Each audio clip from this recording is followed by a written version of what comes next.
Hi అండి, welcome to చిన్ని fashions. Today stitch చేశాను ఫ్రాక్స్. ఇవి క్లాత్ తెచ్చిచ్చారు మనకి.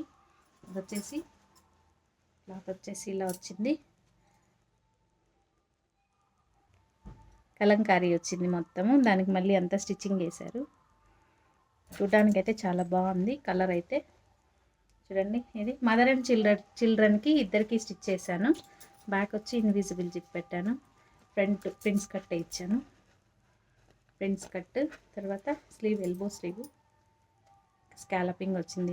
దీనికంతా కూడా కింద స్కాలపింగ్ ఉంది. గోల్ అయితే చాలా పెట్టాను. 5 మీటర్స్ దీనికే సరిపోయింది. ఇది వచ్చేసి వాళ్ళ మమ్మీది, ఇది వచ్చేసి వాళ్ళ అమ్మాయిది అనమాట. వాళ్ళ అమ్మాయికి స్మాల్ స్కాలపింగ్ పెట్టాను. నెక్ రౌండ్ నెక్ ఇచ్చాను. దగ్గరగా చూస్తే తెలుస్తుంది. ఇది వచ్చేసి పఫ్ పెట్టాను. సేమ్ యాజ్ డీస్ అంతా ఒకలాగే ఉంది. గోల్ అంతా కూడా ఇలా వచ్చింది. నీట్గా ఉంది వర్క్ అయితే.